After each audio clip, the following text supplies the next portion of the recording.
ये सब उन्हें पता है। जैसा मैंने कहा था, अपनी इच्छा प्रकट करो कि हमें ये चाहिए, लेकिन बस इतना ही। कब चाहिए, एकदम चाहिए, इसी समय चाहिए, होना ही चाहिए, ये सब मत करो, क्योंकि वो आपके लिए सही है नहीं है वो भगवान जानते हैं।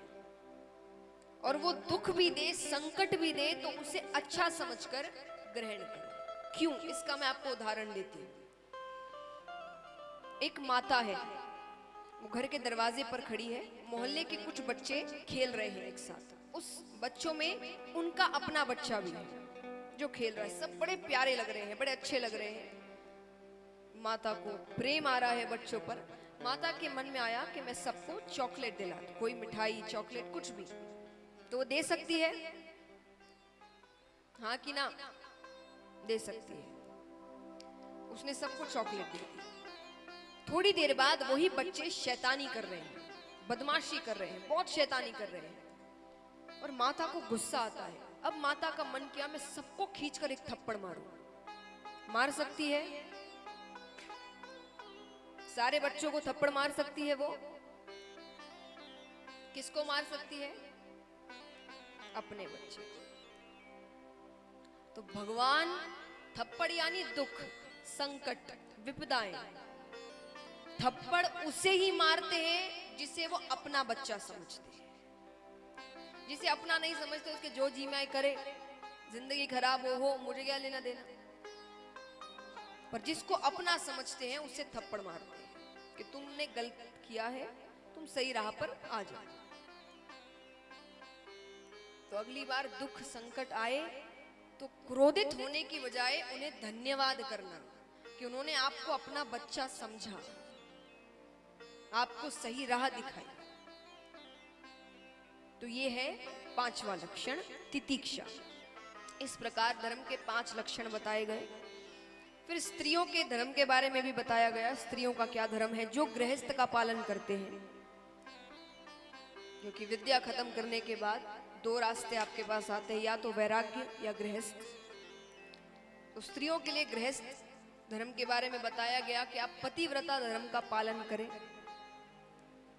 वैसे आजकल हर व्रत 2-2 हो गए हैं। वैसे यहाँ भी पतिव्रता व्रत और एक पत्नी व्रता व्रत हो गया है। और दूसरा व्रत आजकल ज्यादा चल रहा है।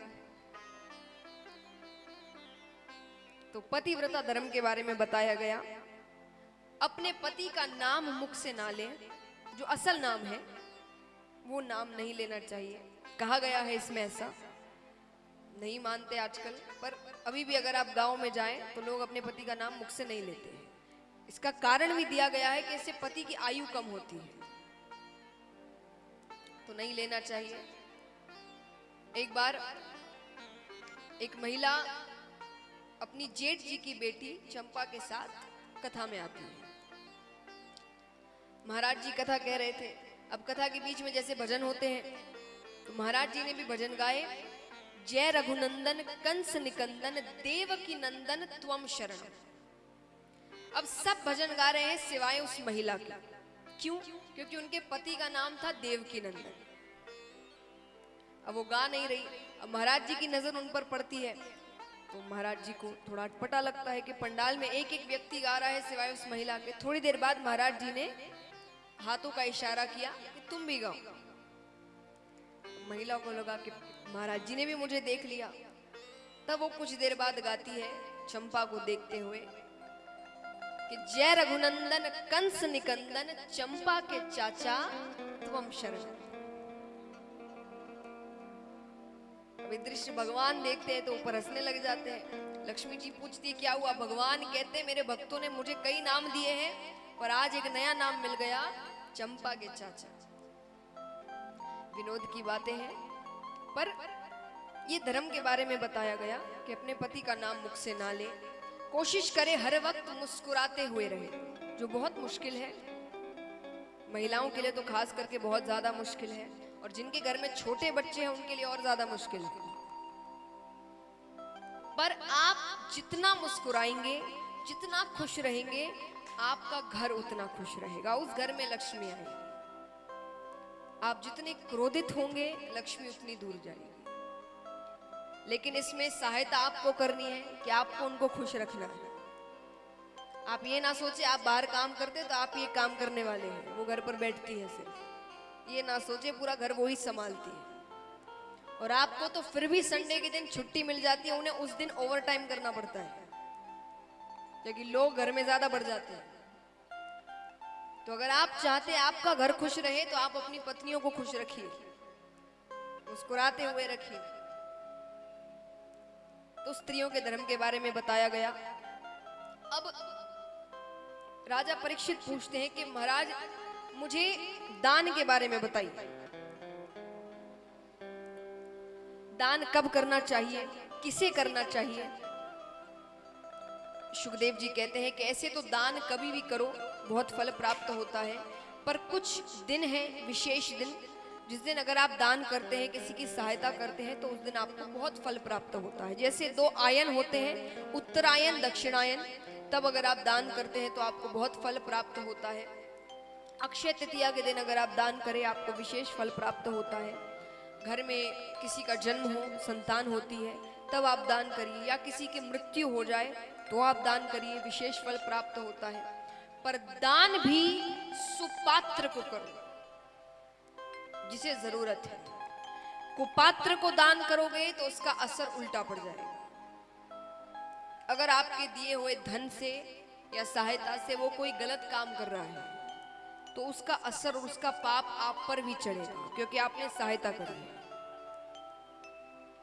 सुखदेव जी उदाहरण देते हैं, एक बार एक राजा, महाराजा महारानी दोनों सो रहे थे कमरे में। मध्य रात्रि में रानी की नींद खुल जाती है तो वो बरामदे की ओर आती है। बरामदे में नीचे देखती है कि एक मछुआरों का परिवार सो रहा है। ठंड का समय था, ठिठुर कर उन्होंने राजा को उठाया और कहा कि मेरी इच्छा है कि मैं इन्हें कुछ कंबल दान कर दूं। राजा ने कहा ये दान के योग्य नहीं है, आप सो जाइए। राजा ने मना कर दिया तो दूसरे दिन रानी ने छिप कर राजा से रात्रि के समय चुपचाप वो उन्हें कुछ कंबल उड़ा कर आ गई। अब ठंड का समय तो चला जाता है, मछुआरों के परिवार ने सोचा अगली ठंड तक इसे कौन संभाल कर रखे। उसे उगड़वा कर उसका जाल बनाया गया और उस जाल से वो रोजाना कितनी मछलियों की हत्या करते हैं। अब यहाँ मछलियों की हत्या हो रही है, पाप चढ़ रहा है राजा पर, क्योंकि धन किसका था, राजा का। राज खजाने से, राजा के खजाने से पैसे लिए थे तो राजा का धन था। पाप राजा पर चढ़ रहा है, पाप चढ़ रहा है तो उसका पराक्रम कम होता जा रहा है। जब आप अच्छे कार्य करते हैं आपका मन साफ होता है, आपके मन में कोई गलत बातें नहीं होती, किसी के लिए कुछ गलत भावनाएं नहीं होती, अपने आप आपके चेहरे पे एक तेज होता है। और जब आपके मन में गलत भावनाएं होती हैं, आप गलत काम करते हैं तो वही पराक्रम, उसे पराक्रम, शक्ति, तेज ये कहा जाता है। अब क्योंकि पाप चढ़ रहा है राजा का पराक्रम कम होता जा रहा है। दूसरे राजाओं ने आक्रमण किया, कैसे तैसे राजा रानी जान बचाकर जंगल में भागते हैं। एक संत से मिलते हैं, पूरी बात राजा ने कहा कि मैंने अपने जीवन में एक पाप नहीं किया, एक झूठ तक नहीं बोला, मुझे ऐसा दिन क्यों देखना पड़ा। तब संत बताते हैं कि ऐसे ऐसे उस परिवार ने इतनी मछलियों की हत्या की और धन भी चोरी का था जो आपने सहायता करी। रानी ने चुरा कर लिया था ना, राजा को बताया नहीं था। तो धन भी शुद्ध होना चाहिए, ऐसा नहीं कि धन कहीं और चुराए हुए जगह से आया और उसे दान में लगा दिया। धन भी शुद्ध होना चाहिए, सही कार्यों से वो धन आना चाहिए। इसलिए कहा जाता है कि आपकी जो अच्छी कमाई है उसका 10% आपको दान करना चाहिए। इससे आप अपनी कमाई को शुद्ध करते हैं। और संत कहते हैं कि अगर तुमने अच्छे कार्यों से कुछ कमाया है और तुम उसे कुपात्र को भी देते हो ना तो वो उसे सही कार्यों में लगाता है। अगर तुम्हारी कमाई अच्छी है, जैसे वो 1 रुपया देते हैं, इसे तुम किसी को भी दे दो, नीच से नीच व्यक्ति को दो, ये इसे अच्छे काम में लगाएगा। राजा ने कहा ठीक है। थोड़ी दूर जाते हैं तो देखते एक ब्राह्मण हाथ में 2 मरे हुए कबूतर लेकर जा रहा है, मानो खाने ही ले जा रहा है। राजा ने कहा कि ब्राह्मण होकर ऐसा कार्य कर रहा है, उसे वो 1 रुपया देते हैं। अब छिपकर उसका पीछा कर रहे हैं, देखते हैं कुछ दूर जाकर ब्राह्मण ने उन कबूतरों को फेंका, स्नान कर कर बाजार से कुछ गेहूं लेकर आते हैं। और लाकर अपनी कुटिया में नीचे फेंकते हैं। नीचे डालते ही उनकी पत्नी आती है, 2 बच्चे आते हैं जो उस कच्चे गेहूं को खाने लगते हैं।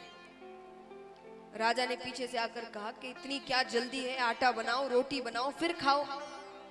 ब्राह्मण ने कहा हम 10 दिन से भूखे हैं, मेरी पत्नी गर्भवती है, मृत्यु ना हो जाए, संतान को कुछ ना हो जाए, इस चक्कर में मैं गलत काम करने जा रहा ताकि कुछ तो पेट में जाए, पर आपके दिए हुए धन से मैं गलत काम करने से बच गया। तो अच्छी कमाई अच्छे कार्यों में ही लगती है। इस प्रकार दान के बारे में, धर्म के बारे में बताया गया। अब राजा परीक्षित कहते हैं कि प्रभु ऐसा कभी हुआ है कि किसी पशु को भगवान ने दर्शन दिए, किसी जानवर को, पशु को भगवान ने दर्शन दिए।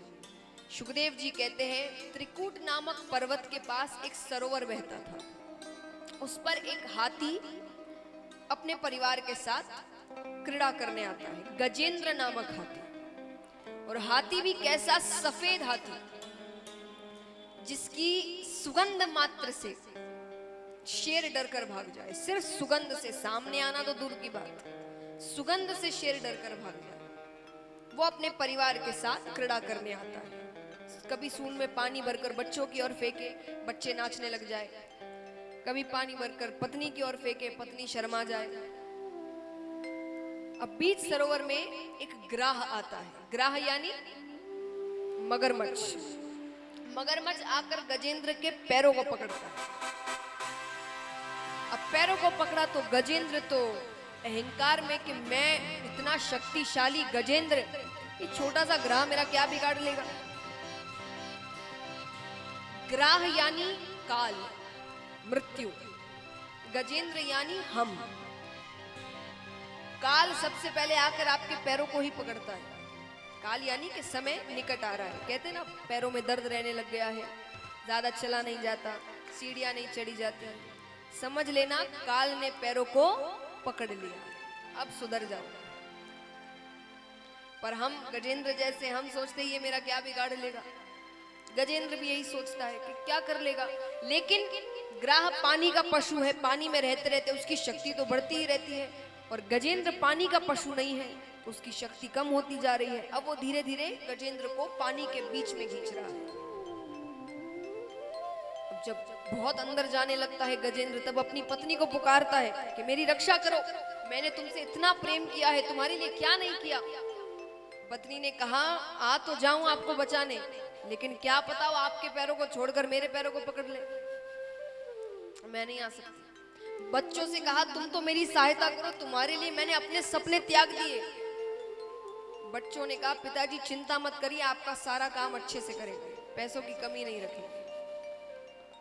रिश्तेदारों से कहा, सबको बुलाते हैं, कोई मदद करने नहीं आ रहा, इस डर से कहीं उसका पैर छोड़कर हमारे पैर ना पकड़े।